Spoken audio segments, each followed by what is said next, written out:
All right. Oh yeah, Tate. Just a second.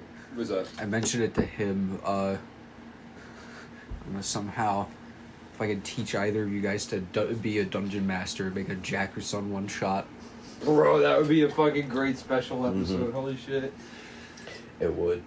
Whoa! Hello. This is a big moment. Big moment.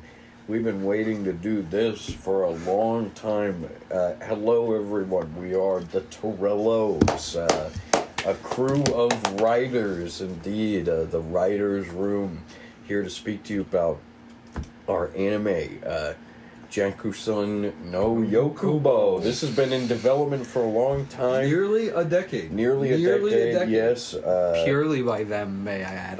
This am more or less. Here's a moderator to help us read. Yes. Some characters to ask us some questions as well. Before we get started, to bring some context to the affair. So please, Anthony, why don't you ask us some stuff? Any questions you got? In the Yappin Yakubo. Yappin Yakubo. Yappin about whatever about would be. Yappin about Yakubo. Jakuson. So it's seeing the script already is such a joy. Like what already it's like I want to know what brought the ideas for like formatting the script in this such a colorful, beautiful manner. May I add? Also having like quick little introductions of each character at the start is pretty nice as well. Well, okay, so I will just say, for one, we wrote this script a long time ago. This first one in particular, it's nearly been 10 years, and essentially. Tate, we're not sure what channel this is going to be on yet, but either way, I'll plug this video. There was a reaction type video we made during a visit of Tate over to our house when we were younger with best buddy Trey, and it was within that same visit, so I bring that up to essentially mention that there is a visual of us at that exact time, essentially, that week. Yeah, you need that visual. It's you definitely do, yeah. I still. What is that? I tried to do it Roblox once. And essentially, we were just kind of. It was at one point when all of us cousins were hanging out with all our extra brothers as well. We were chilling up in what was at the time our older brother's room, and essentially, the real life Michael Jackson has perplexed the world, to say the least. There's a lot of mystery around his character. I think we all might know what I'm talking about. And I have an idea, yeah. Essentially, we thought it would be very funny to make an anime where we're exploring some of that mystery, that darkness, in terms of what maybe happened, but also we wanted to analyze not just a mystery about a famous person who might have did some really heinous shit. We really wanted to tackle the idea, how many people just don't care, and the sort of cult-like status around someone who has passed a certain threshold of fame. I think that was a big thing for us. Yes, and I'll also just quickly say, too, I am getting over a cold. I may hack up a lot, so we have some twisted teas to remedy. Brought to you by Twee. This is not a sponsored video, I don't think. Not a sponsored video yet, but I think with the success of this little series here, we can get a twisted Twee soon will reach out. And just to quickly, because I want to let you talk, but to just quickly answer that first part of your question about the colors, too. It's kind of, we would love for this to be animated, but because we don't draw, that's kind of why we're doing this. Reading these scripts, letting people visualize it in some way. And the colors in the script is really kind of the one way we can sort of implement that. Yeah. To into add the writing. some extra life to the action, Yeah. to the physical writing itself. Exactly. That is beautiful. I And love it's that. definitely something that came together with the show. You know, Mm-hmm. like I know at least the character descriptions that were there. There was probably quite a bit of color even in the first one. There was. But as we went with revisions, certain characters like colors became even more cemented, and we just try to kind of get wackier and more stylized with each like title card that you see. Yeah. And Yes. we'll be sure to put up somewhere. Yes. But yeah, I mean, it very similar to what you said though. Is we got to just chatting about the IRL Mikaru Jakuson. And then it just kind of, I don't know, because we had always been writers. We had always written things more or less for and with each other, but never in a sense where it was literally a 50-50 one-on-one. So it was my favorite part, as you'll find out, Mike wrote all the odd episodes, I wrote all the even episodes. Correct. And the first two episodes were written more or less On in the the same presence trip. of each other. Yeah. And it was, again, especially the first two episodes, it was really, we were obviously trying to build a story, but I think we were just trying to, make each other laugh a little bit, throw each Definitely, other some definitely. curveballs, especially because we knew they were going to have to write the next episode, so it was like, we'll see where the fuck they go with this idea, And that was a lot of it, for sure. Oh, yeah. Especially the trying first- to take yeah. things in different directions, like for the other person to, see what they do with it. Yeah. And I think as with a lot of stuff we do, it is very much has our inspirations and what we were into at the time, and as it moves forward, like on our sleeves completely. And I also think it births some beautifully interesting and funny and deep characters. And yeah, I'm very excited to share it with you and with Yes. the The world. Absolutely. And I think it'll be a real good time. And we'll make some friends along the way. We make some will. enemies We'll make along the way. Whoa. And find the truth. We will find the truth. That is truth. right. Now, I will quickly warn, too. This is the first script. It has been revised, but there are still elements of a 16-year-old boy. I'll get in the closet, guys. And we were like, all right. Dude, that's it.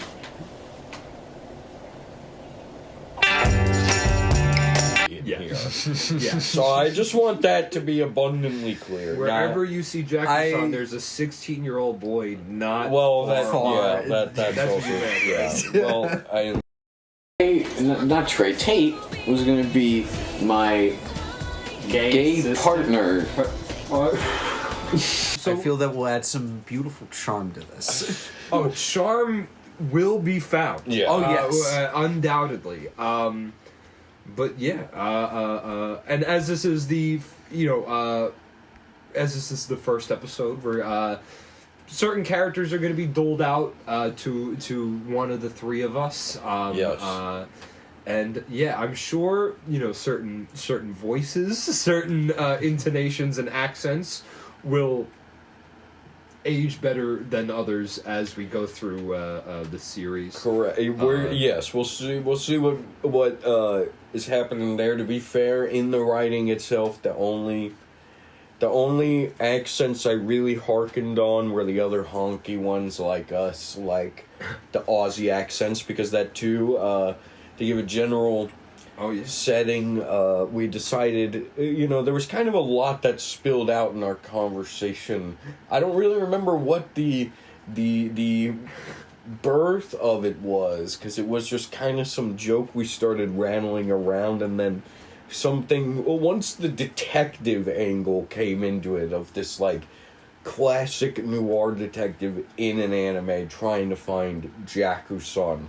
Something about that and the way we were voicing him, like before actually writing it, made me laugh more than I had laughed like for a long, long time at that period. I remember my older brother like looking at me like like I was a freak because he hadn't seen me like laugh like that, and who knows how long, if ever. Yeah. So I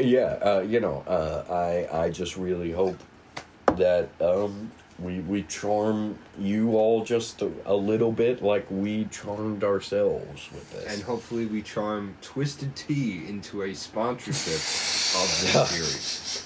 And hopefully we twist them into a deal with our new sponsor. We're keeping it twisted. Exactly. Yeah. Exactly. And also this is a bit of a. I think it's a love letter in many ways, in the sense that a lot of ideas, a lot of themes that I think we grew up loving and came to love even more as we delved into different media, TV shows, movies, anime. But also I think it's a love letter to many other things, to music in general. Definitely. And to the city of Sydney and the country of Australia. That's what I meant to get to, yes. And you are a loving people, and this is for you. This is for you, yes. Do you feel you have any other questions for us, perhaps? If I did, you honestly probably answered them already. That sounds about right. I mean, we could beautiful dole out some characters perspective and hop right into it. Yes. Well, so that's the thing too. We can't, because the character sheet. There's a character sheet in the first episode. We could show a screenshot of it. Yeah. Half of these characters don't actually exist in this series. They were just written there as a goof, and then I went and did my own bullshit for this first one. And most of them never used. Not most of them, but a portion of them never used, not talked about, not relevant. So if anything, we probably will just, because I know there are some kind of niche characters in here that we will essentially give out, because Tate and I, as we would write these scripts, we would read them with one another, which is also partially an inspiration for this. Yeah. So, we've found a bit of a rapport with it. We have some characters we typically voice. It's just when we get to certain ones, we'll have to, that's where, then we can decipher who you shall play, and you can raise your hand at times if there's a certain one perhaps that comes along that sounds funny. All right. Yeah. Welcome everyone to Jakuson no Yokubo, episode 1. Wanna be starting something. The pilot. Now, I wrote this one, so I shall give us the in-between texts, but this will switch off depending on the roles of the episode. So, we open in darkness. Fade in the sounds of a young lad having a pee in the urinals. That is the line. The sound of excrement hitting the inside of the porcelain is a persistent, high-pitched tone. We fade up from black, and we're positioned a few feet back behind the young schoolboy. His name is Biguru.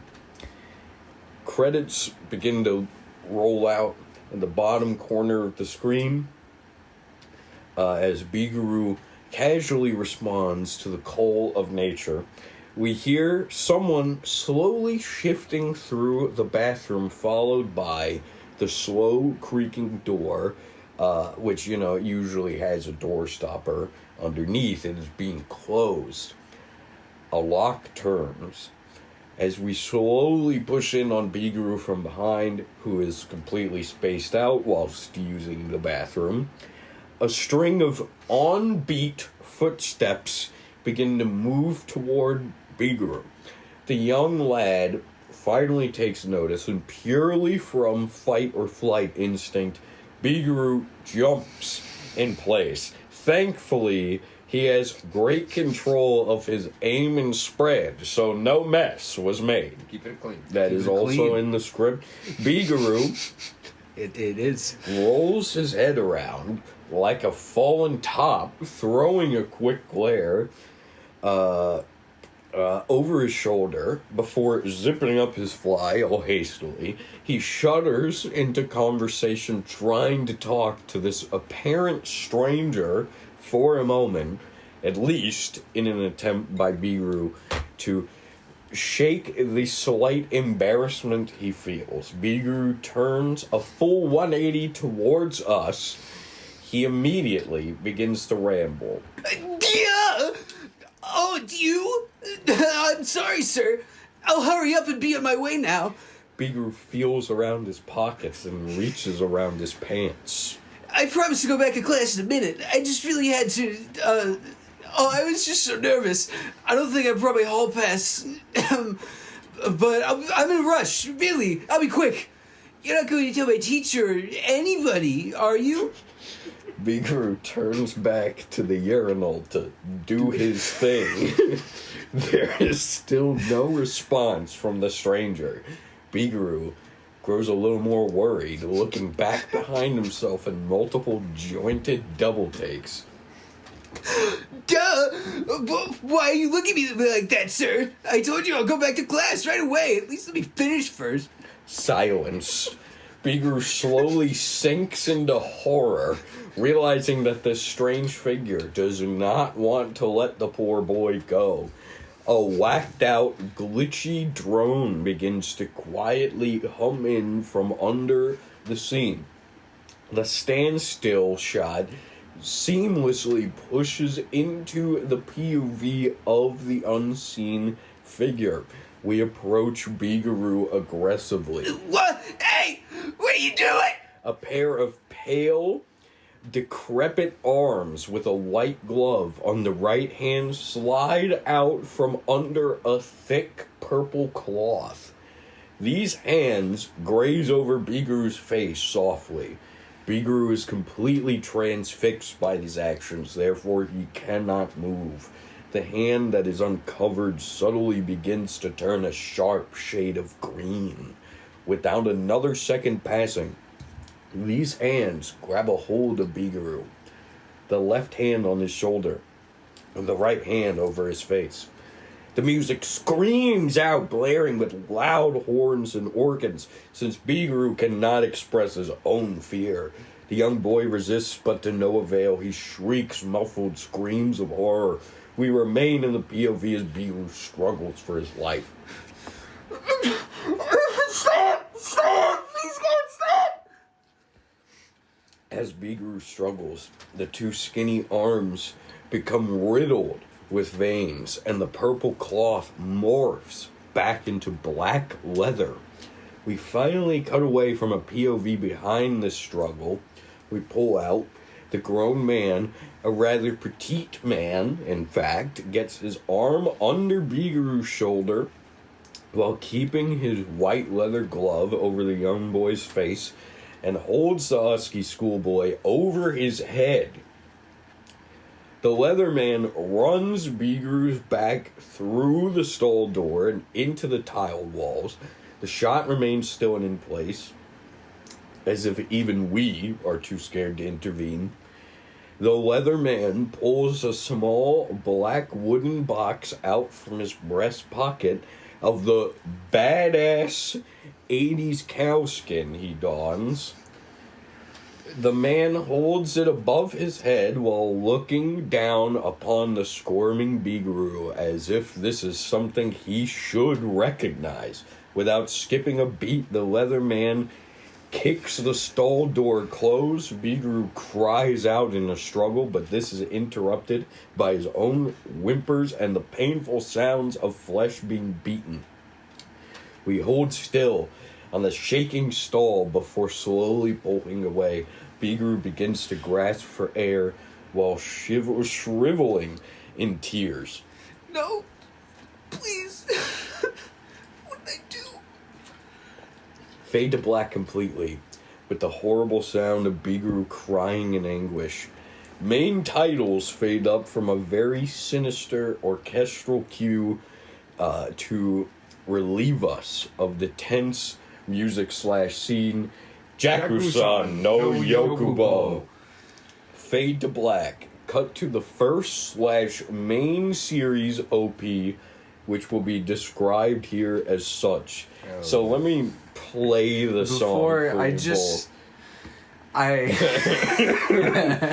Well, like it's a to- good point for discussion, I think. Sure. Why? It's like with when you start an essay, you need a hook. You know. That's Would you that's not a keep hook? watching that show? I'm What if it was called Jakuson no Yokubo? I still Well, see, and that's the thing.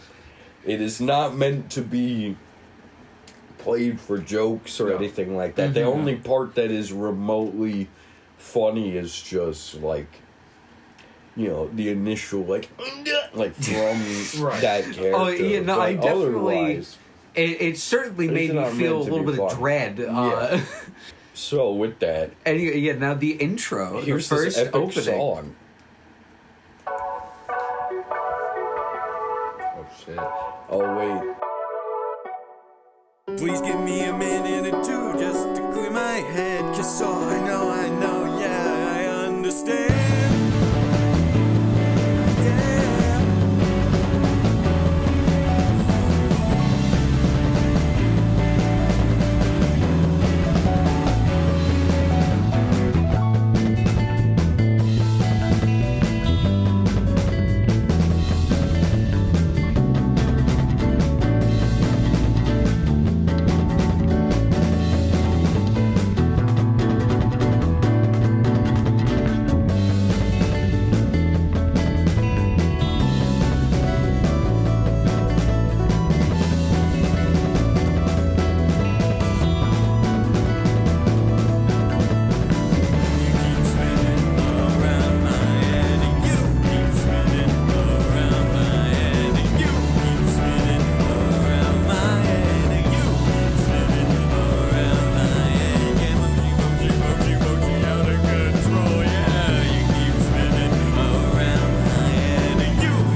I get another tweet. Anyone another tweet? Sounds pretty epic, am I right? Now that was Is epic. It's pretty badass. Now, to describe the events of that opening video, since this is the first episode, it'll be implied other times. You know, we'll edit that however we edit it when the time comes for the other episode. So yes, as Anthony read to himself, the OP is an original butt rock banger by the Torellos. We see our protagonist, Kyuri Conrad, standing proud upon the top of the North Sydney Tower. A colorful sunset of yellows, pinks, and oranges cover the sky above Kyuri. He looks down to his fists. He clenches them with passion, raising them right into the sky. The main titles burst into the frame, shaking over Kyuri's fist, you know, right when we get that, yeah, right, you know. Next, we are gifted with a really hype edit of all the main characters simply being themselves with all the, you know, hyper-exaggerated mannerisms. Each sort of measure of the song, it'll cut to a different group of characters. Kyuri in his office writing and stares out the window. Bright sunny day. with a childlike sense of wonder. Yeah, that is what it says, yes.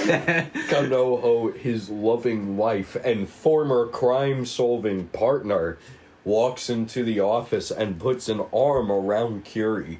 They hold up an old photo into the sunlight, and we see from a POV of Kanoho, through obstructed light, we see a picture of the couple before their marriage. Kyuri looks energetic and happy and is as sharply dressed as ever in his blue three-piece suit. Kanoho is wearing a matching latex jumpsuit, something along the lines of the Zero suit, Samus suit, but, more our own thing, of course. Of course. And we fly have past the inspiration. rest of the main cast over the next couple measures. We go past Kanoho doing yoga in front of a audience. I imagine for the audience means the viewer. It is, yeah. No, there's 80 people. There's a crowd. Hell yeah. Woo! There's like a graffiti background behind her, like a pink graffiti background, probably just says her name in a cool font. She pulls her hair up into a ponytail because that thumbs up because she's all cool like that. Next we fade over an orange, sort of old comic book show, like think the Hulk cartoon type bright orange. He's Gesu Yaro, a character you will meet in the future, sort of balancing himself and just having trouble keeping balance. A very anime thing to do, just like you have the guy like randomly fall, and then the other two people around him. There's two big bodyguards, like Wearing their Sunday best. exactly, wearing their Sunday best. If anything, whew, oh my god, They're good lads, man. they are good lads. They're very good lads. They walk into frame and catch Gesu before he can fall over. Because there is support. Gesu pulls away and he's fixing his khaki and polo because he's all, sharply dressed. Then we see the boss, an older, hardened cop, lowering his glasses with that anime glare. And finally we turn away from the boss to see Joji, Kabuto, and Nasu, some of Kyuri's contemporaries, at the bureau, standing before a metallic blue background, looking confident and or smug in our direction. And as we close in on the chorus, I should say, we see some shots of Jitaku Day, a mysterious woman, a lonely woman. She fades in and out over a mint green background. With the last shot of Jitaku, she looks at us longingly for help. And we see a shot of Biru sharing this expression, fading over her. A horrifying shadow of a man with bright green eyes manifests behind these two, glaring down at them, all large, taking up most of the background, where they're kind of more in the foreground, like giving us these expressions. And right before the chorus drops, and we get a steady zoom in on Jitaku herself, gazing at that white glove in her hand. For the climax of the theme, we fly by every prominent character through the first arc in kind of a ready, steady, go theme song type way when that gets to the chorus, and you see all the classic FMA characters sort of just like quickly go and they dart past the screen, and others Kyuri nods to us with a thumbs up before showing off some pro martial arts, which kind of then we stay with him, we stop moving. And he ends with some fierce battle poses, very tight with them, and we got a wide shot of Kyuri climbing up the mountain. And I forgot to say the battle poses were with his wife. Oh, he is posing with course. his wife. Yes, he is posing with Kanoho because she's also a martial arts master. Oh, excuse me, I'm all leaky. The detective, as he's climbing, though, he seems to be battle damaged, just clearly after some kind of huge event. He's much more ripped up, and he's struggling to get up to the mountain. But the music's motivating her. Keep climbing, climb up the mountain. And Kyuri presses on, and he finally reaches the top. Yeah! And then we cut to a bird's eye view looking down on Kyuri. He gets over that cliff, tiredly looks up at us. His battered but relieved face giving us a peace sign to the audience. Nice wink, too, closed eyes, a warm smile. Freeze frame on that. End of theme. Alright, episode 1, pilot, Wanna Be Startin Somethin, created by the Torellos. A title flashes. It reads 10 years later. We fade up in Sydney, Australia, our main setting of this story. This is a city thriving on life, and everyone is going by their day-to-day. We pan across various areas of the city where people are doing their everyday Sydney activities. We eventually pan to a quaint suburban house. It's fairly new, but it looks like this place hasn't been cared for recently. The grass is overgrown, and the walls outside are coated in moss. Cut inside the house, where a man sleeps in his bed. The alarm clock is ringing annoyingly, as if it is trying to antagonize this sleeping stud. The man reaches over, picks up the clock, and throws it against the wall next to him. Kanoho, panning out, we see her hanging in the doorway. Oh, come on, honey, wake up. You have to go to work eventually.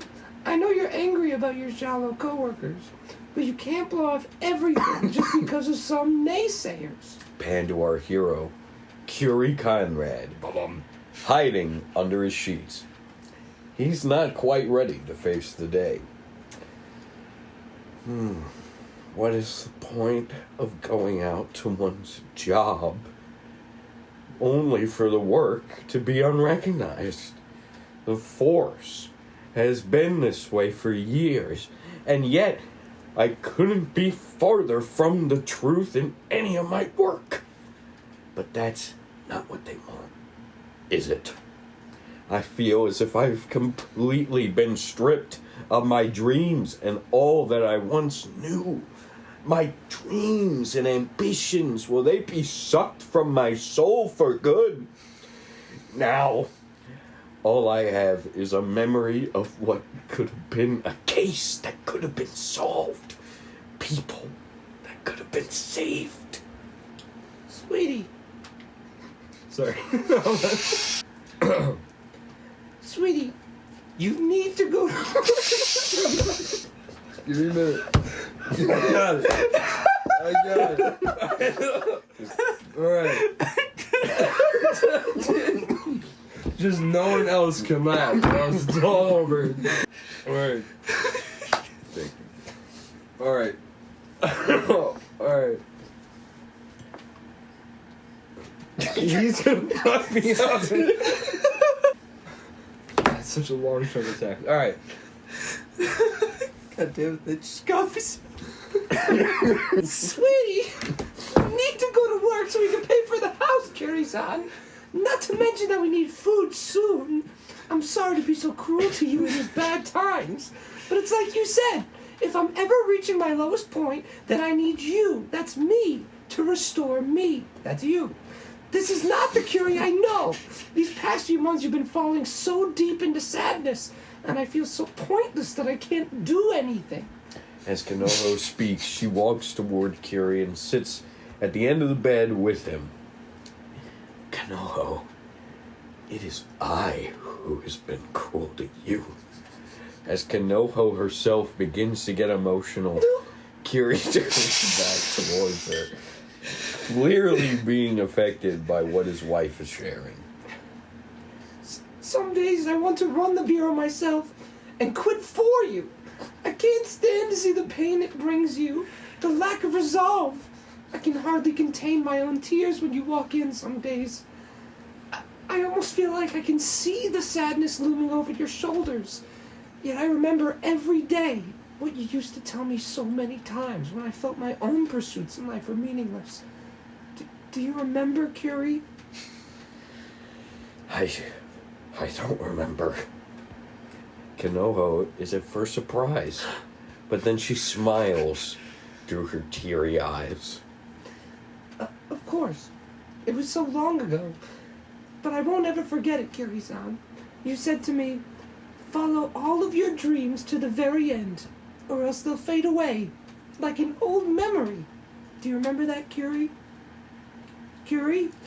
Without showing his face, Kyuri stands up with his head hung low. Cut to a wide shot of Kyuri, finally revealing his full self to the audience. He's certainly not as clean-cut as we saw him in the OP, however.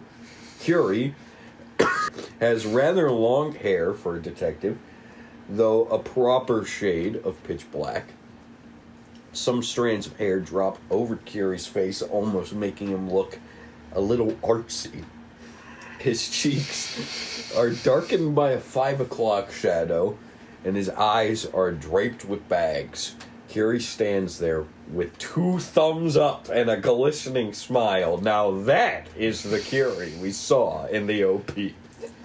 Kyuri, are you okay?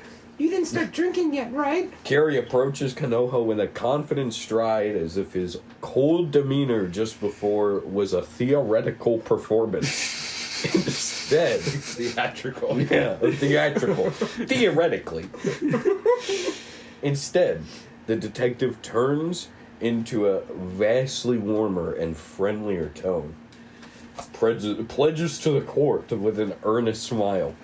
Sorry, my darling, please forgive me for my absurd and pitiful behavior.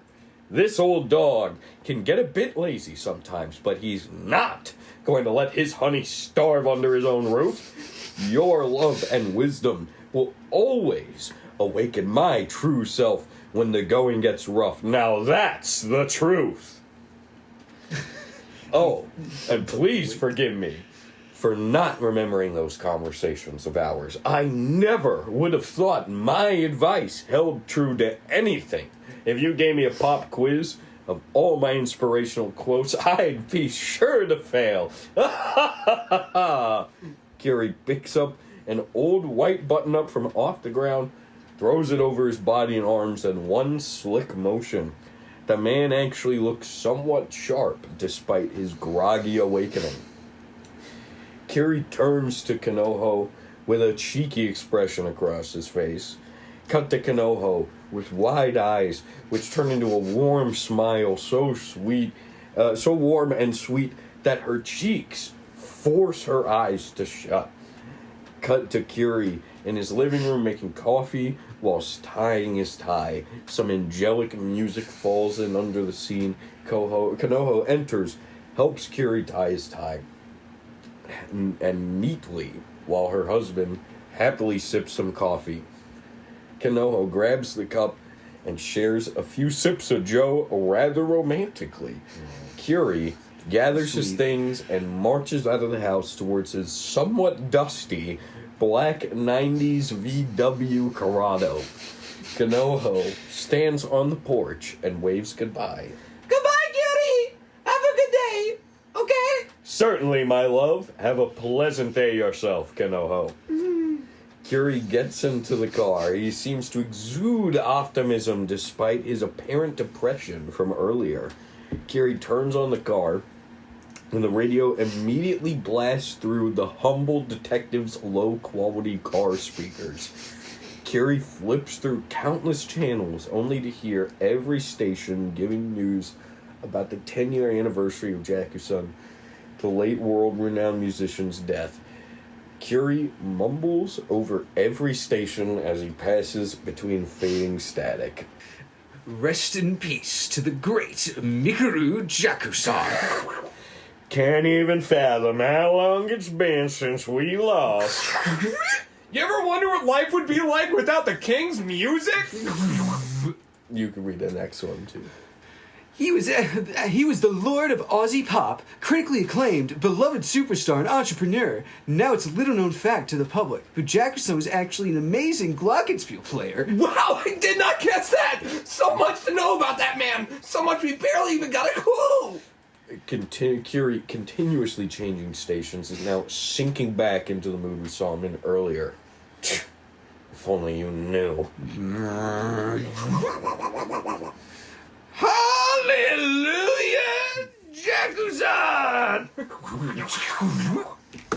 Yep, that's right. It's been 10 long, sad, lovely years since Kyuri mashes the off button and returns his eyes to the road. Is this really the only thing any news chooses to talk about these days? Kyuri, with his windows open, turns to a stranger at a stoplight with sheer annoyance. Doesn't anyone play music anymore? No. Don't let the system pull you down, Kyuri. Remember your wife. Don't fall out now, big fella. Kyuri finally finds a channel that isn't talking about the library. A spacey, funky hip-hop tune is just ending. The detective lets out a sigh of relief. Bless those magic fellows above, whomever they may be, that created the wonder to our ears that is music. Ear candy, if you will, like a sugar rush mixed with a trip to the chiropractors after an egg and sausage breakfast. You begin to feel a fraction of the euphoria that is music. The hypnotically repetitive theme song ends. 98 under the Sydney sun. 98.9. Good morning, ladies and gentlemen, boys and motherfucking girls. This is your favorite radio host with no name here, and we're about to play you the sickest classics all day on Sydney Love 98.9. We got the best slapping hits back in the day to your mama present. You want a sample? How about a remix? A royalty-free version of Black and White by MJ plays over the radio. Kyuri is visibly disappointed. No way, I hate this song. Kyuri reluctantly continues the drive and leaves the song playing. Eventually, Kyuri is unconsciously gets into the music, starts to move to the beat. Kyuri proceeds to drive recklessly and is now passionately driving his car in front of a warp-stylized purple and green kind of hippy-dippy trippy background. Kyuri joins in on the rap while pedestrians yell at him from the street. I don't know if we can do this next part because it is just the rap lyrics from Black and White by MJ. Can I get away with doing it? Yeah, we can get the rights to that. That's easy. So we can do it, and if we feel like we could cut it, like we should cut it, we can just cut record a acapella. Well, we should. I will at least just do mime in place of it, because it'd be, and I'll kind of explain the rhythm of it too, because it'd be like, redemption, a game cross a nation. Hey, and then freaks causing grief on the human relation. It's a turf war, the universal scale. I'd rather hear both sides of the tale. Still being... Watch out, asshole! Huh? And then he kind of snaps out of it a bit. I'm terribly sorry, sir. I was nearly out of it there. Something weird came over me. Oh, yes, car comes to a halt. Must have been the donuts with breakfast that did it to me. You gotta cut the sugar down to a more appropriate dosage. I've got a nation to look after. Who the hell gave you the right to drive, you oaf? Kyuri smiles, raises his badge like a Pokeball. Badges shines of true virtue, as well as Kyuri's eyes. Why, the very Federal Bureau of Investigation, of course. He holds out the badge out of the window. Been blessed since the day I was ranked. Well, the law is doomed if blokes like you keep driving around. No wonder the death rate's up in this country. Thank you very much, sir. I will be on my way then. The driver stuck behind Kyuri begins to honk. Yep, I got you. Way ahead of you, buddy. Okay. Wholesome music cue while a royalty-free version of Black and White still continues below all else. Kyuri pulls off and continues to work. Jump cut to the detective pulling into the North Sydney Federal Bureau.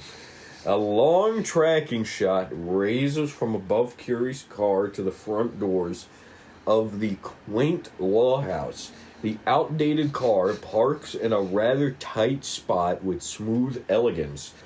Kyuri shuts his car off, gets up from his seat, and slams the door shut in a proper but cautious rush. A loop of the fake MJ tune continues as Kyuri enters the bureau. It seems to be a busy work day today. Kyuri is moving hastily towards his boss's office, but is interrupted by a sudden poke on the shoulder. Kyuri jumps around with a classic anime gasp. Duh! Revealed the boss. Akira Begenbaga, a grizzled but fatherly man who has been the highest ranking officer for the past 15 years, or one of them at least. Akira looks a bit sloppy himself, but only out of age and status. He's a well-worked man. The boss doesn't have to prove anything to anybody. Ah, Detective Kyuri. We were wondering how many more days you'd stay a hermit. The boss turns to the other boys in the office like a grade A ball Grade buster. A, Oh I think. yeah, Yeah. grade A ball buster. He exclaims, Hey, everyone! Kyuri just got home from spring break. and then everyone very awkwardly does like a surfer, like ooh. This is some inside joke. Everyone starts cracking up except for the boss and Kyuri. The laugh slowly dies, No, it's not funny. and all the officers return to work. The boss signals Kyuri towards the office. They walk in together. Kyuri shuts the door softly after the boss signals him to do so. Kyuri starts to act overly proficient and kind.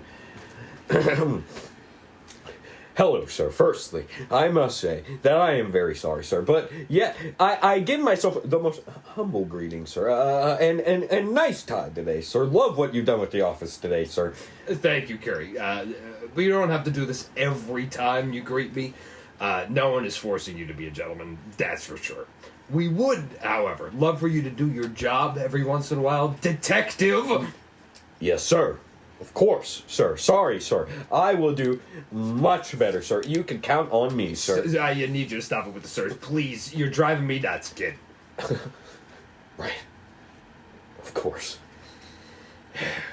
Kyuri, if you actually planned on working this week, you've got some heavy cases your way. Rats, infiltrators, robbers, all up your alley. First, Detective Caputo down the hall has been covering your paperwork and then some for the past few days. You might want to thank him before you get started on your work. Understood, Conrad? Yes, sir. Oh, I mean, very well, boss. May I mention a small request, boss? What's that, Kyuri? Well,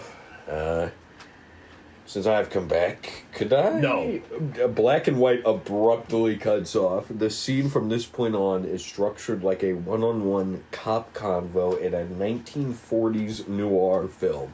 So we get a bit more intimate and smoky, and the lighting of the scene will be much more kind of jagged and everything like an old noir film. But sir... Nope, not gonna happen, detective. But boss, you don't know what I'm gonna... Kyuri, you're not allowed to reopen the Jakuson case. We've discussed this before quite thoroughly, and that's that. The damn case was closed 10 years ago. He proved innocent. See, can't you just leave well enough known, Kyuri? How hilarious. The official trial, if you could even call it that, was clearly fixed. The proof was all there, I tell you, and I should know. I worked firsthand on the damn thing.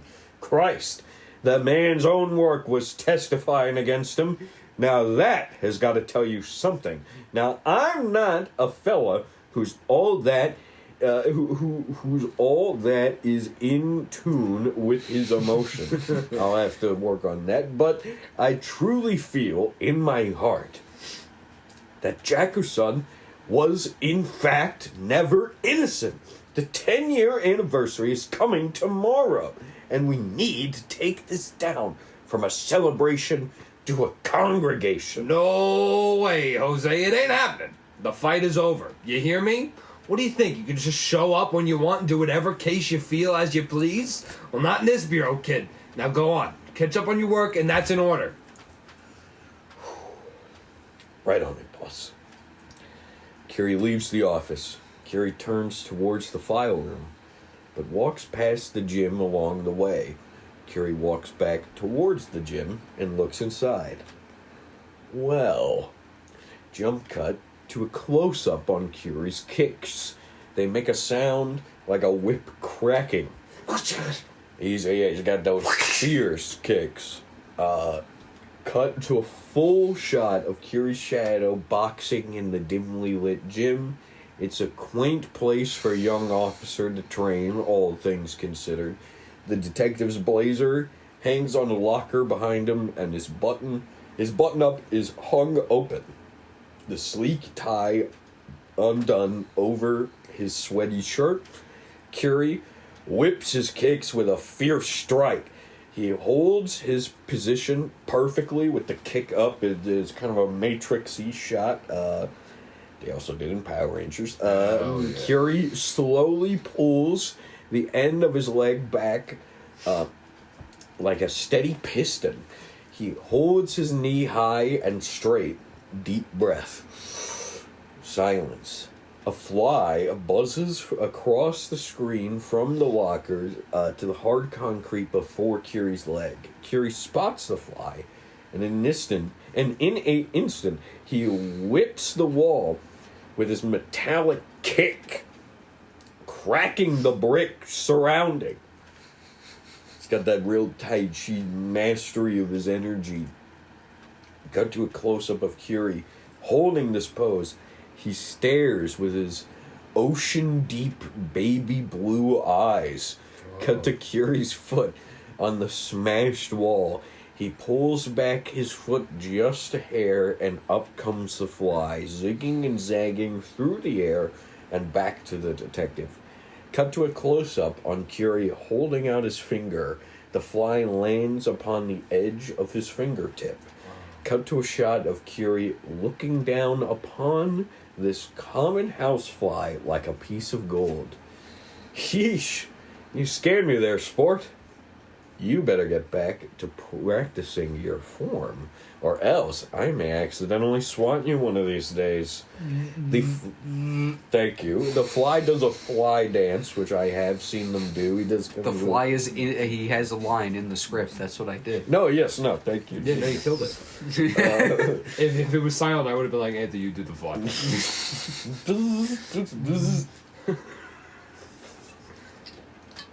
Come on, buddy. Time for you to get some sunshine. Kyuri stands up on one of the locker room benches and opens up a small window above the locker. Cut to a shot from outside the small window.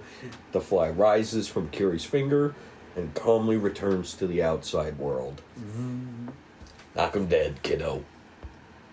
Return to inside the locker room. Kyuri smiles while watching the fly disappear into the midday sun. The boss enters.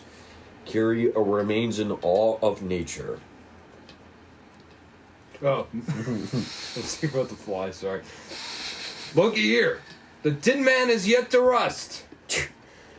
Kyuri turns to the boss goofily. You'll be rusting way sooner than me, old-timer. We'll have to wait and see about that one. We'll have to wait and see about that one, Conrad. The boss immediately turns over and spots the crater left by Kyuri's kick. Kyuri recoiling. Hey now, wait a minute, boss. It wasn't me, I swear. Oh, well, boss, as you say, time to hit the pavement. See ya. He escapes, is what it says. What the hell are you trying to do to me, Kyuri-san? End scene with romp music. Not Trey. Tate was gonna be my gay partner. Cut to the doorway of the file vault and film development room. One cop sits with a gross-looking sandwich, which is being barraged by houseflies. Underneath the wall-hung TV, another older cop stands off to the side of the room, counting his cash and cigarettes. The credits to some goofy sitcom play off the TV, but no one pays attention. Dumbhouse. Kyuri enters and slowly moves through the room, observing the two officers. Bah! Bloody flies! Oi! Can't even eat a decent meal alone! I swear, if I had one power, I'd kill every goddamn fly in this earth. Why can't I be Lord of the Flies? Shut up, mate. Wasn't even clever at all. Hey, you shut up! What, are you gonna make me skip my lunch so I can beat your ass all time? Cut to a close-up of Kyuri's smirk. You know. Huh? Cut back to Kyuri as we follow the detective back towards his fellow officers.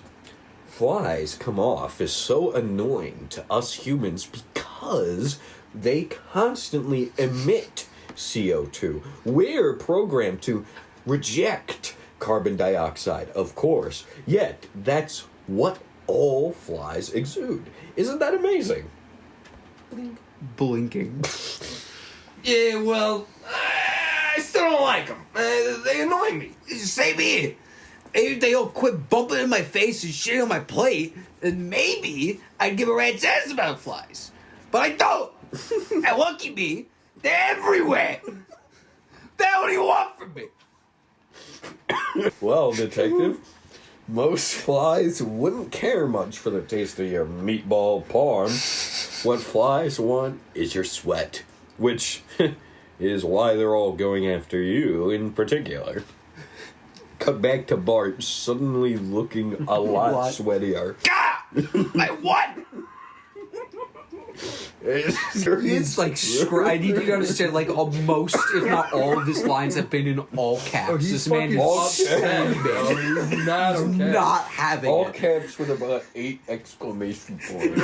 As Kyuri further explains his interest in fly facts, a fly stares down Bart from midair, slowly looming closer to his eye. Your sweat, detective. A fly only consumes liquids, and salt is one of a fly's most favorite tastes.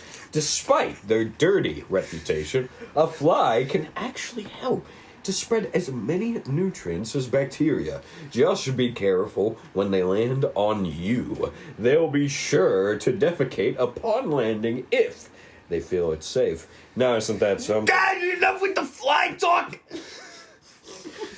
He throws off his sweaty hat and pushes his sandwich to the other side of the desk.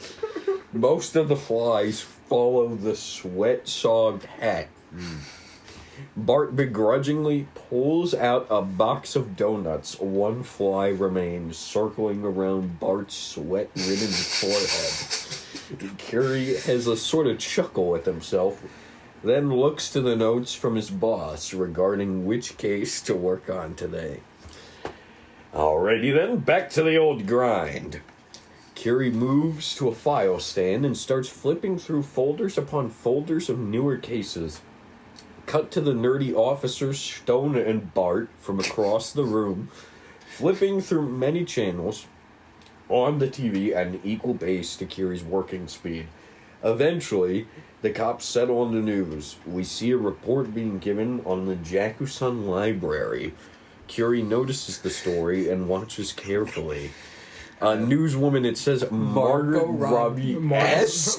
There is a question mark. Margot Robbie-esque with a question mark. Margaret, my bad. This just in. The Sydney Library seems like it's coming along rather smoothly. Just in time for the 10-year anniversary, the legendary King of Pop, Mikaru Jakuson the Great, a former local hero to a lovely Sydney.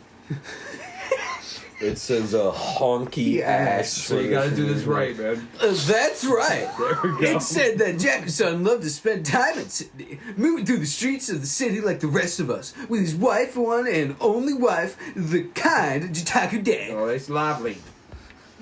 A picture of Jakuson Jitaku sitting at the bar together with fans and bodyguards surrounding them both is flashed in place of the newscasters. Young Jakuson wears sunglasses, and this is covering some of his face whilst having a laugh.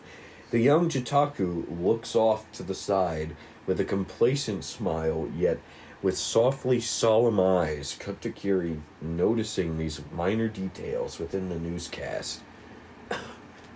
Those eyes. Cut back to the news. That's right, Brad.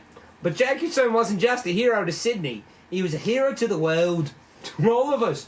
Having started so many grassroots charities for poor neighbourhoods throughout Australia, Asia and America.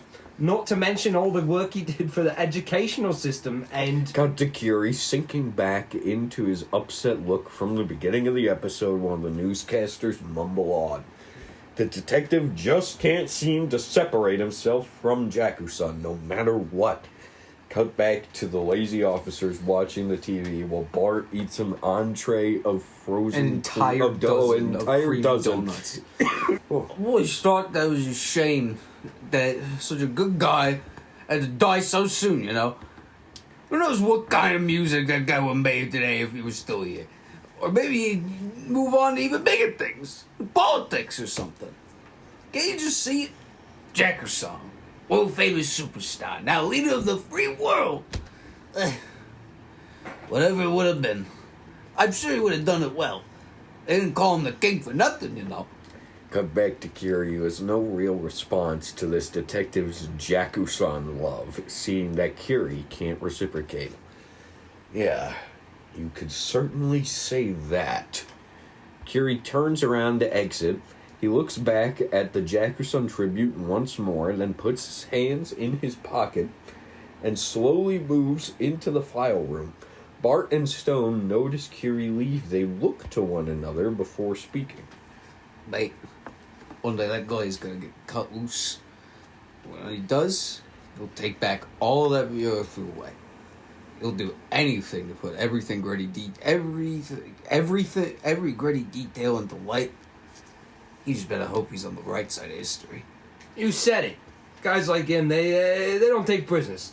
So you better hope you're not on the wrong side of him. Oh, come on. Don't be ridiculous. Detective Conrad has just been a tinfoil hat on... has had a tinfoil hat on for Jakuson since the get-go. If anyone's got something to worry about, it's that bloody detective. Cut back to Kyuri walking away with his back turned. A wholesome classical number begins. We slowly fade into the inner alley of North Sydney as we move throughout them. With this, we are shown many local highlight areas of the city that no tourists would care for. We see a nice restaurant with couples walking in and out, as well as a skate park, basketball courts, average streets with average Joes, and all the delights of your average suburbia and cityscape. During this, we're given a brief narration from the character we will eventually come to know as Jitaku Day. As she takes us through the monologue, we are greeted with people and places which reflect what she describes. Sydney. A city for anybody who wants to be anybody. Yet, just like any other city, it's a place for all bullshitters alike. A city which creates an ecosystem made up of hard workers, dreamers, lovers, friends, nobodies, thieves, crooks, criminals, rich and poor. In Sydney, you could see everything from the top of the chain to the lowest of all the low. It's all here. All shades of people with many forms of influence. The seeds have been planted long before any of us, probably a lot farther back than we may know. The roots have long been growing, but when the weeds spread to the tree, and they will, the roots and branches within us eventually start to rot. So, if there's no more room left to grow, what will we have left? We halt in front of a brick wall, pan to the left until we reach the end of the wall to reveal the Jakuson Tribute Library, up a grassy hill and fresh driveway, apart from the concrete city. Large crowds of fans are cheering outside the building. Construction is almost complete. The narration and classical music ends here, and the chanting, cult-like fans repeating the name Jakuson, Jakuson is the only thing left to hear. Fade to black. Commercial break. That was a really good Jitaku day, by the way. Yes, that it was was. like perfect. I mean, the Bart was fucking killing me. I love the back and forth. It was I'm like- Australian, but I'm from fucking Brooklyn. I did not know what to. Alright. So we resume by looking at a TV hung on the corner of a deli's wall. On the news, a reporter lady is standing within the crowd of fans we just saw before break. Cut to a wide shot of the deli from inside. It's some local joint. You can tell this is a hub for the old-timers, but also the young Old-timers used a lot. rascals looking for a cheap bite to eat. A group of 2 detectives and a transitioning officer, men who we will see come to be known as Joji Shika, Kabuto, and Nasu, they don't get a last name, sit together at a table eating thickly stacked sandwiches while conversing. So then I said to the fucking bloke, "Oi, if you're not here with a girl, I'll put 2 in each of your legs. Plus an extra life sentence for good measure." Really? And then what happened? Did you fight the dude or did you pussyfoot around? Who are you calling a pussyfoot? I don't knock the daylights out of you, bum. Hey, could you 2 idiots cool it off for 1 second? I'm trying to catch the news on the tube, man. Kabuto, you cock. You know this guy is saying way more interesting things than what's on TV. Yeah. Well, you took a wank and your oatmeal anyways. I'm trying to tell you a story which our friend Joji's quite intrigued by. So how's about you cool it, you fucking dipshitted dope? Oh, Nasu, when the hell did I ever say I was interested? Oh, fuck off. No, fuck you both. Gotcha. Who gives a damn about what's on the news anyway?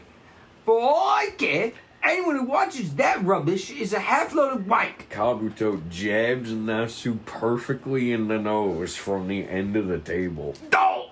Ah! What the hell is your problem? You trying to bust my nose?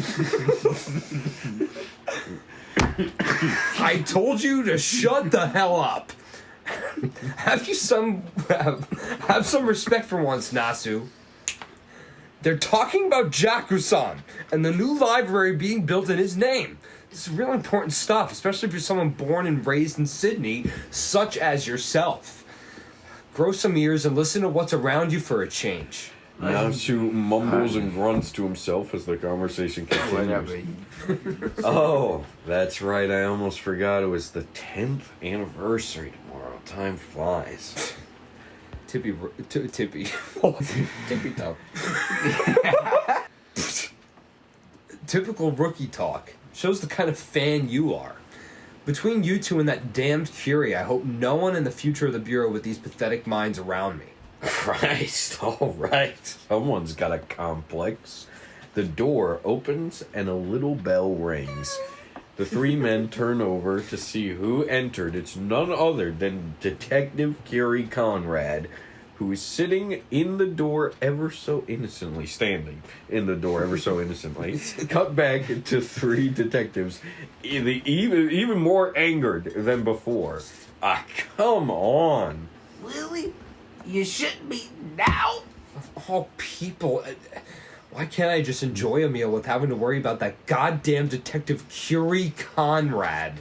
Tell me about it. Why does the boss like that guy anyway?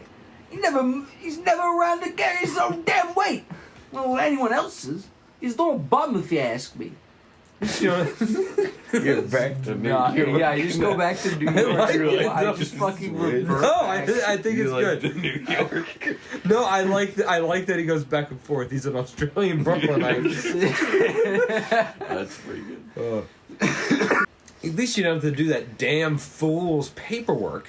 I've been falling behind for almost a week now, all because of that stupid son of a... Excuse me. Huh? Cut to Kyuri standing in front of the table. We now see, more prevalently than before, Kyuri's amazing build and posture through his sharp attire as the detective stands over these 3 young dweebs. That's in the script. Kyuri speaks politely with one arm resting on the back of his head. This is what we call the awkward Goku moment. That's in script. That is written down. Quoted in the script. It's right there. Sorry to interrupt, but I've never eaten here before, and you fellas seem to be real smart based on your past work at the office. Would either of you gents care to give me a few recommendations? I'm very bad at choosing. My wife says I'm a real difficult about making decisions, and like always, she is absolutely right. Oi, asshole! We were watching TV. Yeah, Kyuri, maybe listen to your wife and try not to be so annoying. Huh? Oh, I'm sorry, guys. I caught you with inconvenient timing. Kabuto, my additional apologies for the pile of extra work. It's been a time of relapse for me. Sort of a crisis, you could say, but it's still no excuse. I plan on returning to my best work ethic and then some from today forward. Pulls a tissue out of his pocket and hands them to Natsu. Great. Oh, and you might want to stop the bleeding from your nose, Natsu. It sure is a sticky situation if you pass out from a nosebleed. I should know. I get punched more than anybody. Shocker. Kyuri is unaffected by the comment and remains extending his tissues. I want your dead tissues, mate. They can fuck off. Ah, I see. Too cool for an oldie like me, eh? I'll be on my way then. Sorry for the intrusion. Stands up out of seat, gets in Kyuri's face. I'll give you an intrusion in your bloody asshole if you don't get the fuck off my faces right now. Before another second goes by, the door opens and a tiny bell rings. Natsu and Kyuri both look to the door. Got to the doorway where we see an older, sadder Biguru. At this point, Biguru is about 22 to 23 years old. He seems quite depressed and out of shape. Oh, man. Clearly, he's been on the other end of some shit. Biguru walks quietly to his seat wearing an extra large hoodie to try and hide his face. Kyuri, staring at Biguru with great interest. Huh. Isn't that the young shut-in Biguru? What's he doing in such a public place? I'm still sitting. Maybe he too is looking for a stress-free lunch from the bile that surrounds his day-to-day life. You're a real dickhead, you know that. Do you want me to bust your face open like him? Oh, I'll have your ass before that happens. Hey now, no reason to start a fight, fellas. Just shut the hell up. You're fighting me, remember? Cut to Kyuri and Nasu. Nasu is still trying to intimidate Kyuri, but the detective has completely lost interest and starts thinking to himself. Nasu continues to blabber off in the background. Come on, you me, you son of a queen. Kyuri looks over to Biguru and watches the young man sit with an uneasy stillness, an inner monologue. Biguru. I remember that poor lad from the Jakuson trials. Of all the children, Biguru had seemed the most frightened by whatever had transpired between him and the king of crime. Worse still, the poor lad seems to have only suffered since. Cut to Biguru waiting on his food. Cut back to Kyuri and his inner monologue. I shouldn't dig up old bones with a kid at this moment. Going to him unannounced would surely bring out lots of latent anxiety from the young Biguru. If he's anything like he was all those years ago, the boy won't want to talk without being completely comfortable. However, Biguru's files may be worth a good reread, especially after having spotted him in such a random place such as this. It's a through and through cosmic giggle, and as the wise Lynch once said, coincidences that are this on the nose should never be ignored. That couldn't be more true today. Kyuri rejoins the conversation, but still doesn't face Nasu. Yeah, that's right, you bloody dunce. But you're real scared now. I'm I a gotta real do so slick you kind look of at me boxer with- now. I can knock you out real good, yeah? Pardon me. Kyuri exits the deli, and the other two officers are confused, but ultimately pleased to see Kyuri leave. Cut to a close-up of Joji studying Kyuri as he exits. Cut to Biguru, who also takes notice of Kyuri and watches him leave. Biguru looks down at his water, but he doesn't take a single sip. Cut back to the halls of the bureau, where Kyuri is jogging towards the file room. Kyuri makes it to the entrance at the end of the hallway and quietly steps inside. Kyuri looks around a corner to see that the watchman, Detective Bart, is dead asleep. Kyuri closes the door behind him, takes Bart's keys, and enters the back room. Kyuri scavenges through mountains of old cases, accidentally leaving plenty of papers on the ground in the process. Eventually, the detective finds a stand-up row of investigation files labeled under 10 years or older. Kyuri reaches into each drawer and digs through the countless files like his life depends on it. Kyuri finds a few envelopes that are a darker shade of yellow from the rest, and each of these darker files has the word Jakuson printed boldly on the front. Kyuri quickly scans each Jakuson file by slightly opening them to see what period of the investigations they hold. Kyuri finds the earliest file containing the first public allegations against Jakuson. The detective proudly holds the file in the air, and with passion, Kyuri says, "Got it!" Oh, Kyuri! Kyuri gets frightened and hides the file behind his back. And Kyuri quickly pans to the doorway of the back room where the boss is standing. Hiya, pal. What you doing over there? Oh, nothing, sir. I'm just finishing that paperwork. That's strange. What would a 2-week-old case be doing in the 10 years or older section? Well, a good office calls for a proper dusting. Kyuri. I'm sorry, sir. I have betrayed your trust. Just hand over the file, detective. Right. Cut to a shot of the file Kyuri is holding behind his back. He loosens his grip on the file so few pages fall to the ground. The boss is so focused on Kyuri that he does not notice the few paper drop. Kyuri hands over the file to his boss. Thank you, Kyuri. Yeah, you're a good man. No need for thanks, sir. Come on now, don't beat yourself up over it. The man's proved innocent. We all have speculations, and there's nothing wrong with that. But as far as we know, he died an innocent man. Let him and his case rest in peace. Alright? Yes. Yes, sir.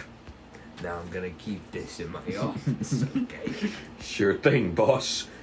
I'll return to my work right away. Alright, bud. Kyuri, be easy on yourself. Copy that. The boss exits with Jakuson's file in hand. Kyuri turns behind him and very quickly picks up the papers without anyone noticing. Kyuri takes a quick look at them.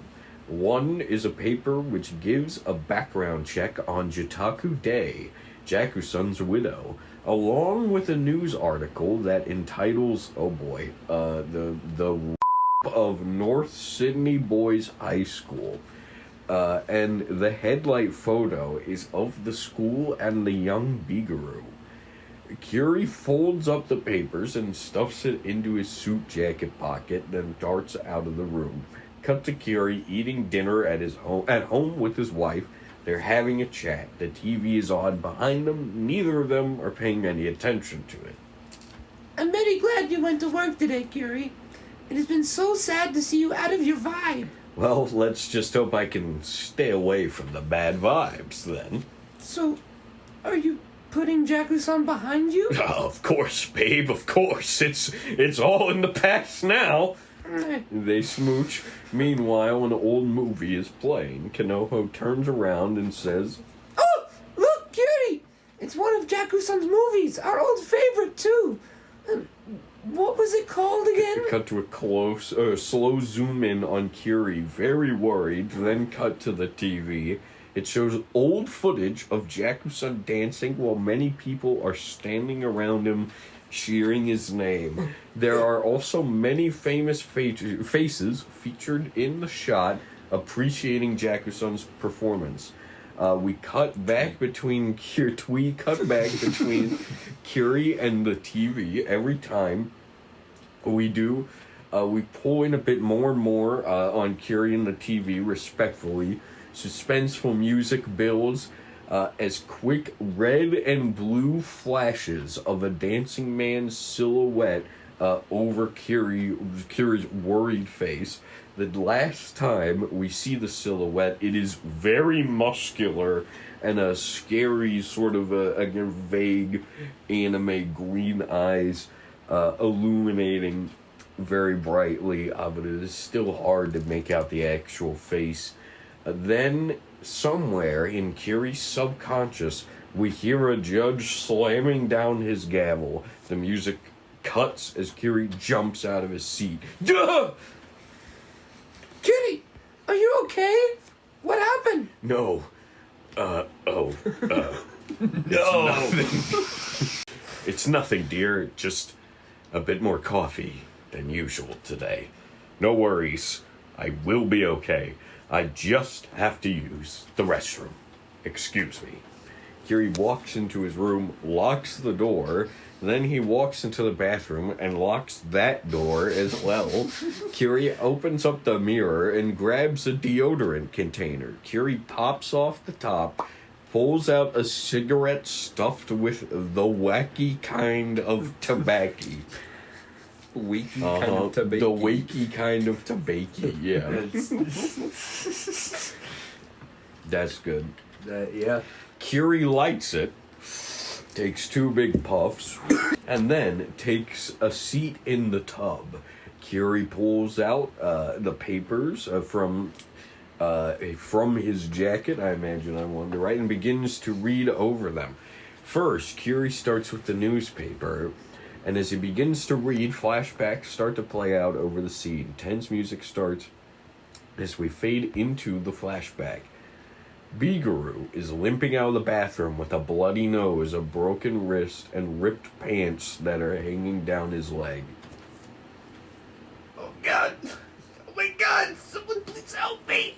Cut to a teacher looking out his door while he's giving a lesson. The teacher notices Bigaru outside, collapsed in pain and sadness. The teacher, Mojiretsu Robin Iramizu? Oh, Jesus Christ.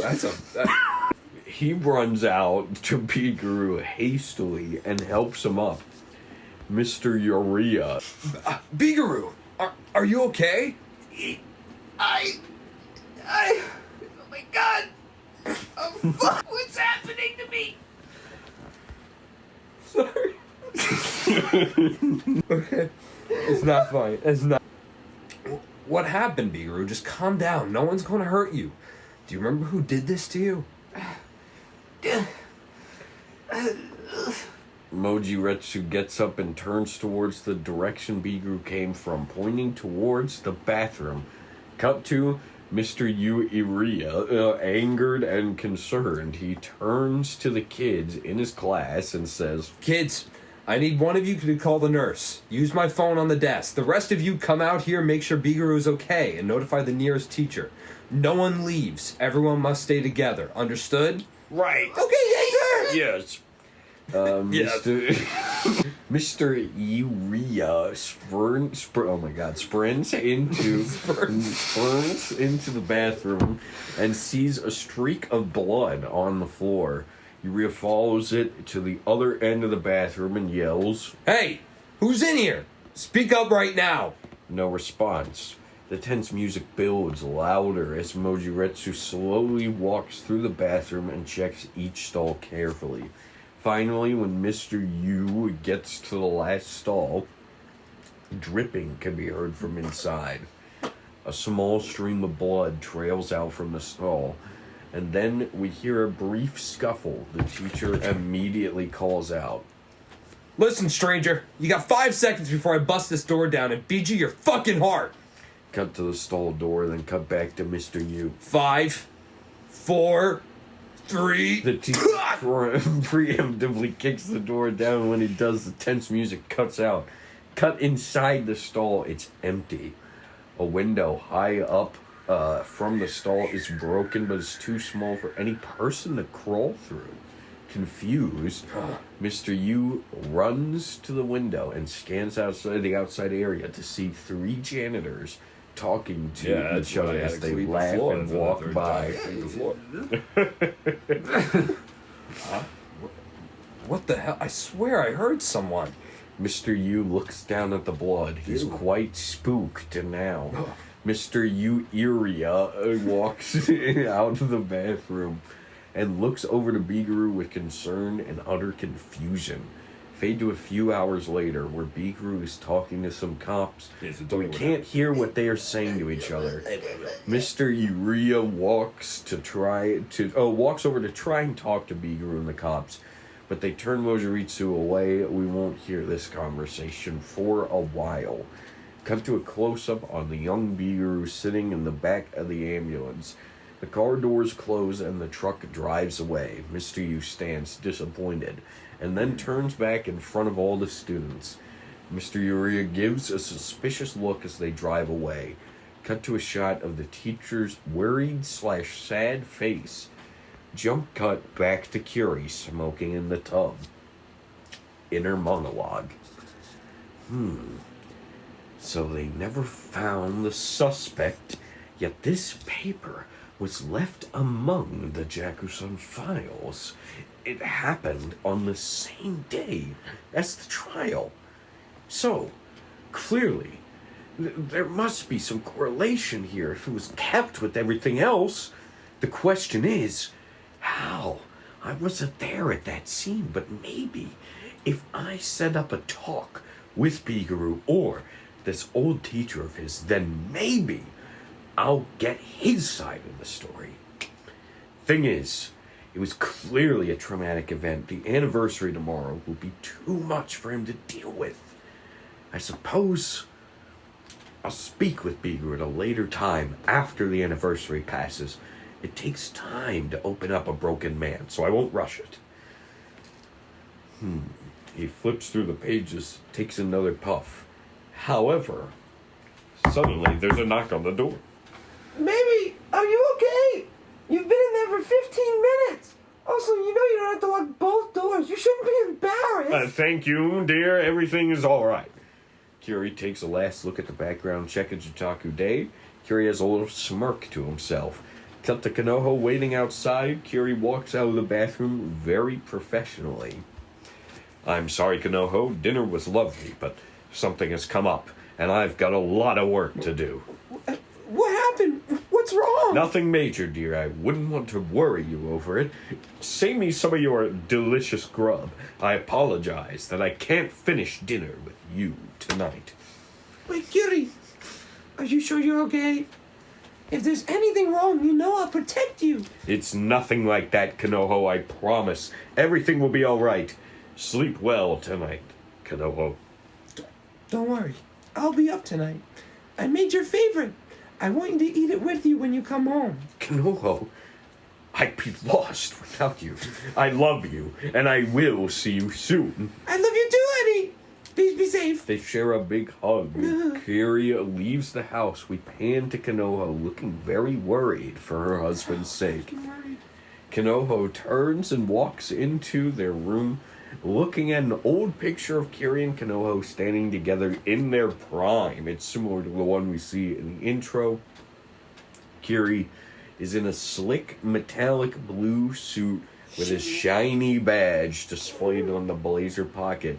And Konoha seems to be wearing this kind of super suit, like a jumpsuit of sorts with two frisbees in hand. They seemed quite happy together back in the old days of justice. Konoha continues to reminisce in her past. The TV, which can still be heard in the background, begins to play a song similar to the groove of Wannabe Startin Somethin by MJ. Konoha gets distracted by this. I love this song. Konoha returns to the living room, happily dancing to the funky music. Cut to Kyuri, that was a MJ sound too. Cut to Kyuri taking a drive. He looks at Jitaku's background while keeping one hand on the wheel, trying to find her address. Eventually, Kyuri spots what he seeks. I know I saw it in there before I left. Should have written it down. Aha! There it is. Hey, I know this area. So, she's a Central Sydney type. Wouldn't have expected a woman of class such as Jitaku to spend time in the suburbs. Cut to Kyuri pulling up next to said house. Kyuri quickly gets out of his car, paces up the stairs, and knocks on the door a few times. The door opens, and a grizzled, husky man answers. I feel like once again you probably... Oh, hello, sir. I'm sorry to bother you, but... Whatever you sell it, I ain't buying now. The man tries to close the door, but Kyuri stops it. Kyuri then says, I'm sorry, sir. I won't be long.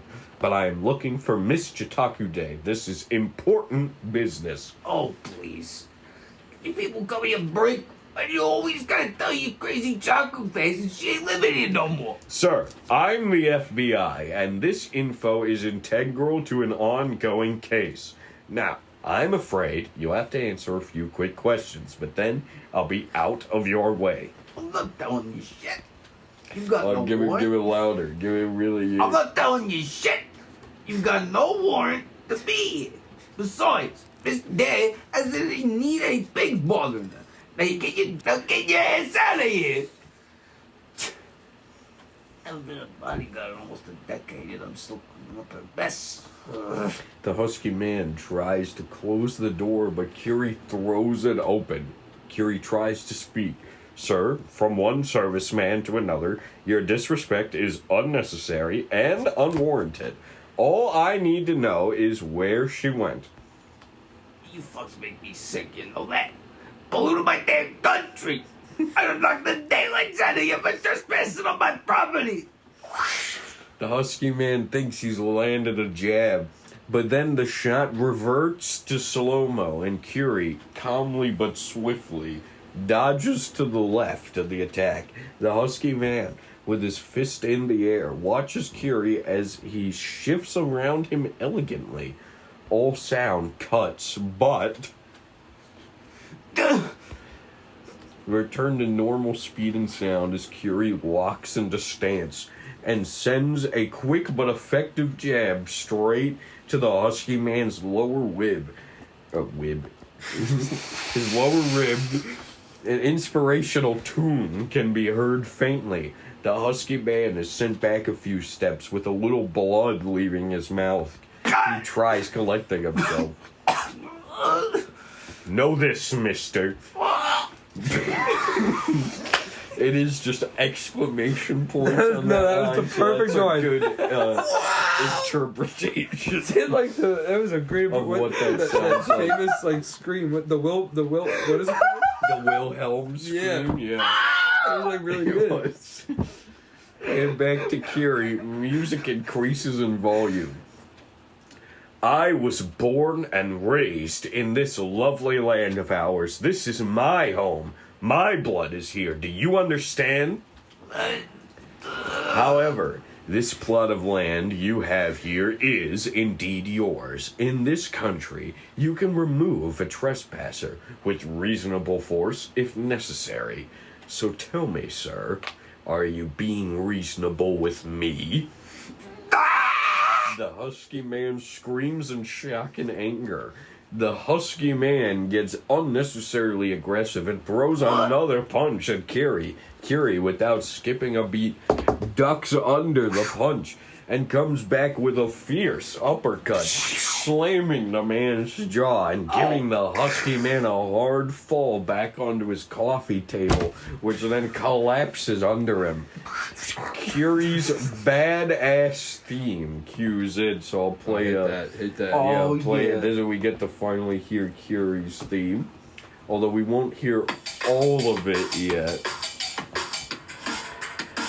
I'm very sorry, mister. Usually my visits don't turn out this way.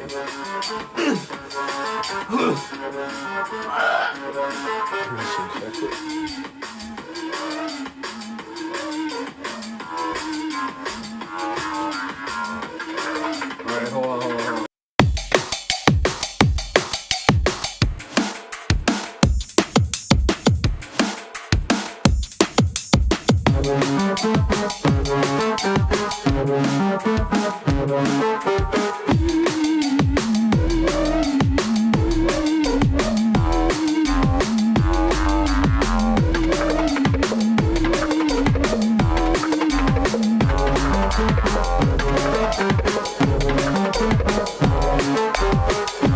With genuine sincerity but sternness, Kyuri says, I'm very sorry, mister. Usually my visits don't turn out this way.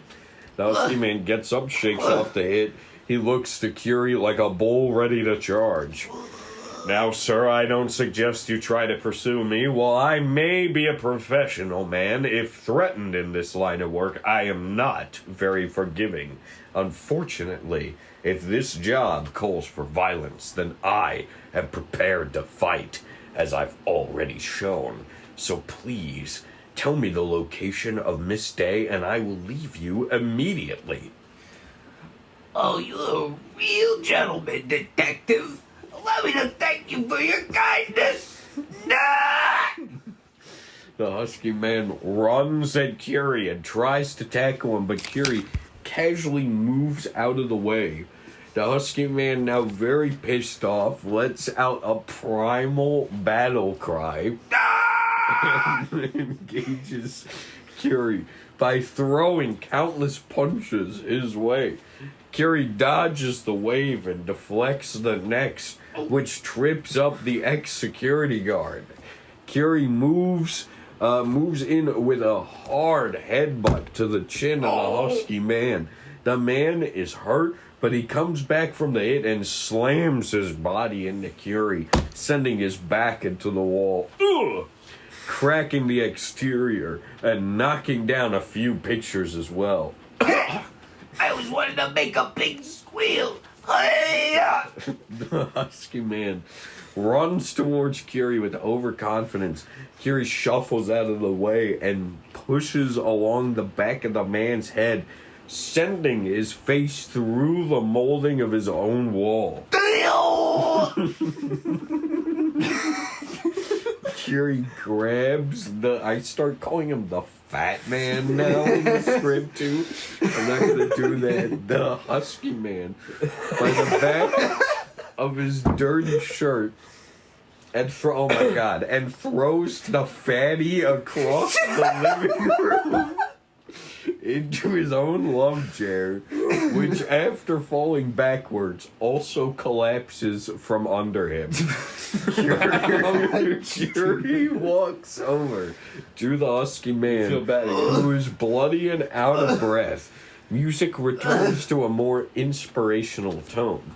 Sir, I don't mean to be rude, but why the heck do you insist on ignoring a fellow man of law? You should know that gets you into a lot of trouble. Oh, fuck off, mate. I quit because I couldn't stand the work. Do you understand? I'm an ex-security officer, not your fucking buddy from the precinct. Maybe so. I guess that's my own problem then. I see every person of law as a brother or sister of mine, even if they disregard my being, whether that be based on my personality or the color of my skin. Well, that's not gonna get you any trophies, mate. It's a waste of your bloody time. You know, for the last few years, I thought that was right. I had lost sight of my path, of my courage, my burning fire that tells me to carry on. But most importantly, I had lost sight of the truth. I'm not the only person who suffers. I thought I could just take away the suffering of those affected by Jakuson, but I was broken when I learned that it wasn't that easy. Yet, I learned something else just today when looking at my wife this morning. I learned that I must do everything in my power to keep the truth and their truths, Jitaku, Biguru, and his pupils, and whatever horrific acts he tried to hide in time, and the fractured memories of his victims, something most such as yourself wouldn't care to believe. Don't speak up to me about the sanctity of our homeland if you can't even step up to the task of protecting just one of Mother Aussie's people. The husky man grunts as his only resort and then looks down remorse. Don't you dare give up on me! I, Kyuri Conrad, am obligated by Kyuri Conrad, am obligated by my own promises to this land and its people to act by, for, and only the truth. If that's what you hate me and my people for, then I've got something I'd like to teach you. Kyuri grabs the husky man by his shirt, picks him up from the ground while spinning him around towards his own 36-inch box TV. One of the few things in this room that hasn't been destroyed. The husky man yells out another primal scream. This time of fear. Then, at the very last moment, Kyuri stops the man's face right in front of the glass of the huge 90s box TV. No, he stops it right before. He doesn't smash him into it. Oh my god. The husky man slowly opens his eyes. A faint buzzing noise catches his attention. Cut close to the eyes of the ex-security guard. Cut to reveal a fly sitting on top of the TV, having a fly dance with himself.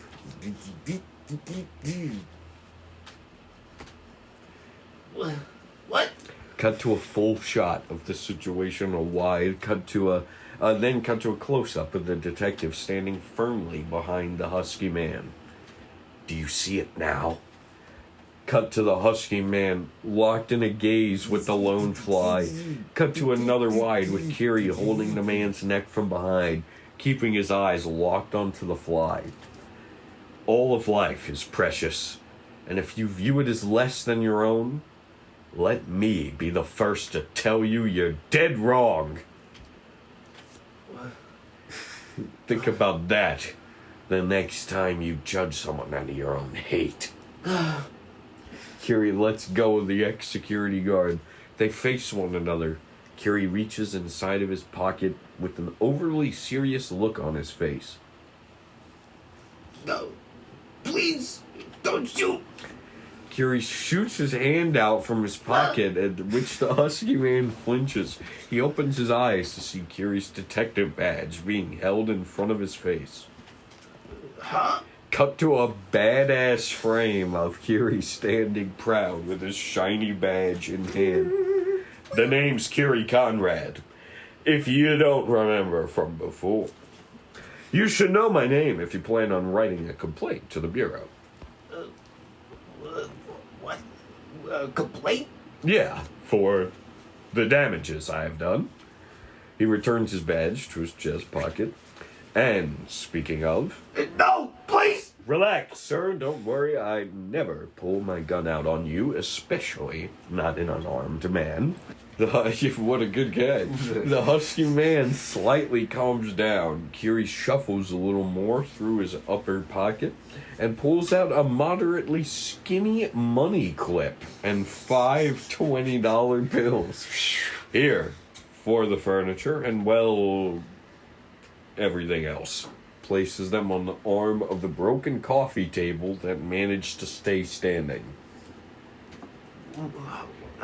Kyuri turns around with his hands in his pocket and calmly walks out the door, which was left wide open the whole time.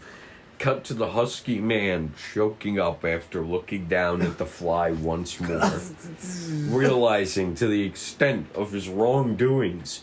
Cut to the outside where Kyuri walks to his car. Just as he opens the door, the ex-security officer calls out to him. He has a name now. He does have a name. Would you like to say his name? Vinny. It's Vinny from Brooklyn, Fucking Vinny. Australia. Exactly. Wait!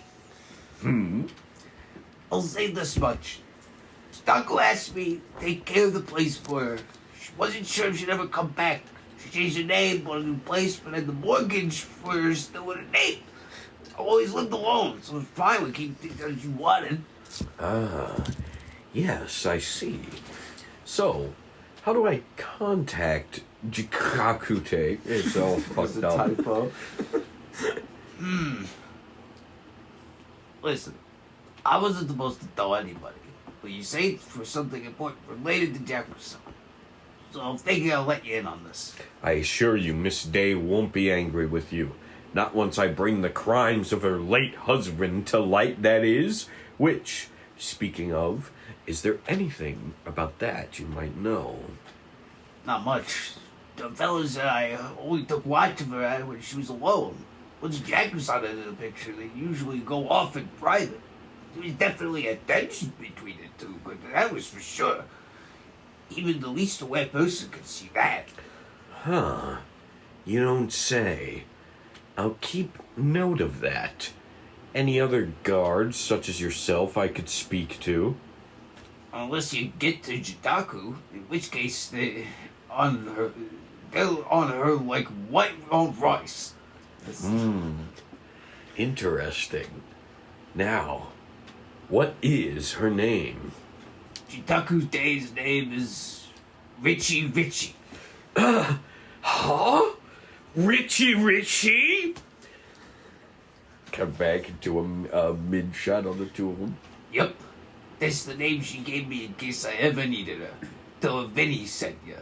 That way you won't scare her when you show up. No worries, Vinny. I'll be delicate like a flower. He starts to enter his car. Oi! Don't start acting friendly with me, mate! I told you my name so you knew where the complaint came from. Uh-huh.